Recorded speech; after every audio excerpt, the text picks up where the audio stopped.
Hello, this is Chetan Ladha. I am your social science educator.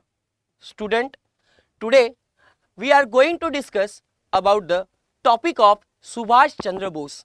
This is very important topic in the standard 9 as well as standard 8. So students, Subhash Chandra Bose was born in a Cuttack, the place of Orissa, in 23rd of January 1897. As you know student, who is the chief minister of the Orissa today? Yes, Naveen Patnaik. He is the chief minister of the Orissa. Student, one of the important point over here I want to share with you. Subhash Chandra Bose father as well as mother both are government employees, and they are very genuine person about the government administrations and all. Subhash Chandra Bose was studying in Calcutta, the Presidency College. He was getting very good marks. Then he further studies went to the England. Then he cracked very hard exam, ICS. What is the long form of ICS, student? Indian Civil Services. That time Indian Civil Services was very tough exam, but he got a number 4th rank in the world, and that is very important. He was a very intellectually liable person. After he came back in India and he worked in a Calcutta Presidency College as a professor. But so many types of the discrimination among the professor, like the Britishers, like the Indians and all. He resigned his job. He joined the National Freedom of the Movement, and actually the Mahatma Gandhi was that time the prolific leader in India. He contact with the Mahatma Gandhi, and Mahatma Gandhi knows very well Subhash Chandra Bose was a very sharp minded man when he joined the Indian National Freedom of the Struggle. So क्या बदलाव आएगा? सुभाष चंद्र बोस और महात्मा गांधी, ये जो trio नहीं कहूंगा मैं, ये बाइपोल जो है, इन्होंने देश के इतिहास में एक मैसिव चेंज लाके खड़ा कर दिया। सुभाष चंद्र बोस को महात्मा गांधी ने इंडियन नेशनल कांग्रेस के साथ जोड़ लिया। 41 की एज होगी, जो सबसे कम एज में कांग्रेस के प्रेसिडेंट बने।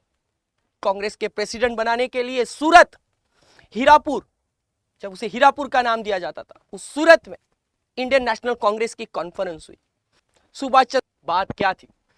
एक तरफ थे महात्मा गांधी, सेकंड साइड थे सुभाष चंद्र बोस। दोनों, महात्मा गांधी बैरिस्टर का रोल प्ले कर रहे थे, एज अ बैरिस्टर उन्होंने पढ़ाई की थी। Subhash Chandra Bose ICS exam crack करके आए हुए थे, बट अनफॉर्चुनेटली दोनों की सोच अलग थी। Mahatma Gandhi is non violent believes और फेथ्स को मानने वाले थे। सुभाष चंद्र बोस ईंट का जवाब पत्थर से देने वाले थे। महात्मा गांधी मॉडरेट लीडर्स थे, सुभाष चंद्र बोस रेडिकल्स लीडर्स थे।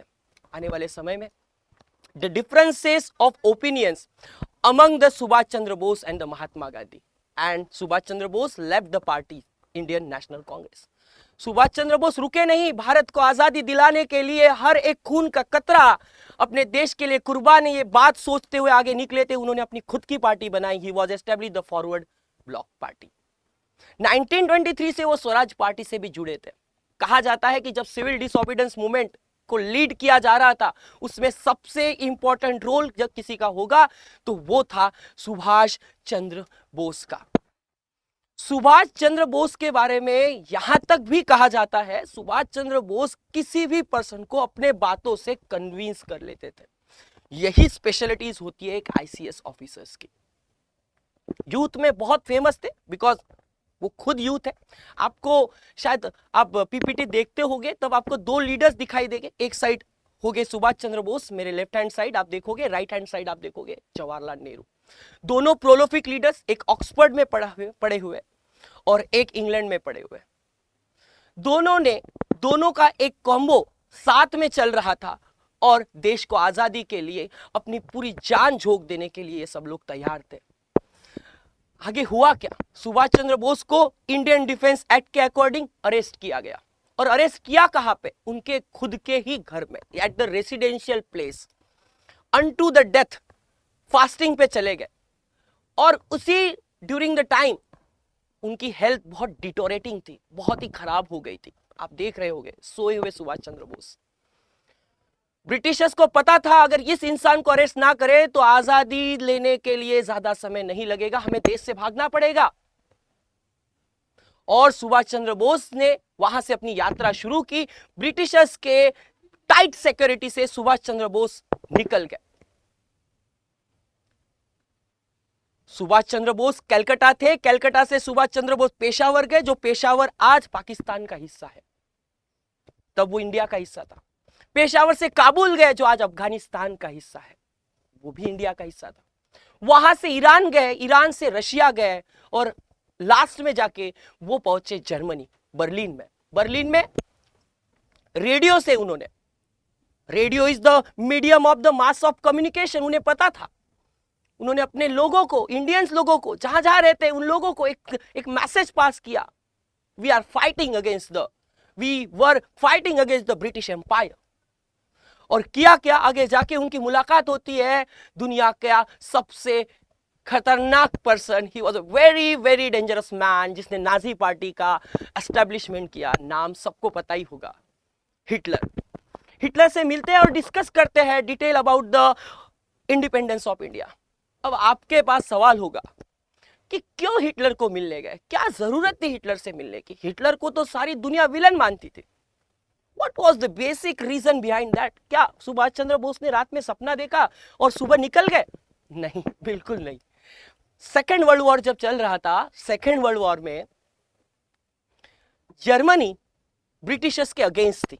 दो नेशंस ग्रुप है, एक को अलाइड नेशन कहते हैं, एक एक्सिस नेशन। अलाइड नेशन का पार्ट था इंग्लैंड और एक्सिस नेशन का पार्ट था जर्मनी। दोनों की दुश्मनी थी, और दुश्मन का दुश्मन कौन होता है? दोस्त होता है। इंडिया इंस्लेव्ड था ब्रिटिशर्स के अंडर में, और जर्मनी भी दुश्मन था। तो हिटलर से बात की, डिस्कशन किया, और डिसाइड हुआ, जर्मनी ने कहा कि हम वो हर मदद करेंगे जो आपको जरूरी है। और हुआ क्या? हुआ भी ऐसा ही। जब डिस्कशन चल रहा था, उसके बाद सुभाष चंद्र बोस ने सोचा कि लड़ाई ऐसे नहीं जीती जाती है, लड़ाई जीतने के लिए क्रांति करनी पड़ती है, और क्रांति करने के लिए लोगों का होना जरूरी है। तो यही स्टार्ट होता है आजाद हिंद फौज का सपना। तो आगे वो जाते हैं रोम, फिर जाते हैं पेरिस, और वहां एस्टेब्लिश करते हैं पेरिस में जाके। पेरिस आपको पता है कहाँ है दुनिया में, किस कोने में है? इटली में है। वहां अपना एक मिलिट्री यूनिट बनाया, मिलिट्री यूनिट का नाम दिया Indian independence league. 3000 peoples recruited किए। क्या सारे इंडियंस थे? बिल्कुल नहीं। आगे जाके राज बिहारी बोस को उन्होंने इसी आईएनए का, इंडियन नेशनल आर्मी, जिसे हम बाद में आजाद हिंद फौज का नाम देते हैं, उसका बना दिया प्रेसिडेंट। और फिर राज बिहारी बोस कहां रुकने वाले थे? एक जगह पे। वो भी जावा गए, मलया गए, सिंगापुर गए, यहां जा जाके अपने एस्टेब्लिशमेंट सेंटर्स बनाए। बाद में उसका नाम आजाद हिंद फौज हुआ। आगे जाके जब पूरे देश में सुभाष चंद्र बोस देशों में घूम रहे थे, तो सुभाष चंद्र बोस को फाइनली ये लगा, राज बिहारी बोस को खुद को लगा कि मुझे अभी वॉलंटियरली रिटायरमेंट लेना चाहिए, and he was voluntarily retired that time. Subhash Chandra Bose को कहा गया कि आप आजाद हिंद फौज को लीड करो, और इस तरह से कारवां आगे बढ़ते जाता है, और सुभाष चंद्र बोस आजाद हिंद फौज को साथ में लेके देश के लिए लड़ने का काम करती है। So students, here the Subhash Chandra Bose topic is over. इसके बाद जो इंपॉर्टेंट टॉपिक आता है, जिसकी स्टार्टिंग हम नेक्स्ट वीडियो में करेंगे, जो है आजाद हिंद फौज with Subhash Chandra Bose. Thank you. I hope so आपको काफी अच्छा लगा होगा वीडियो देख के, और आपके सारे डाउट्स क्लियर हुए होंगे। Thank you very much.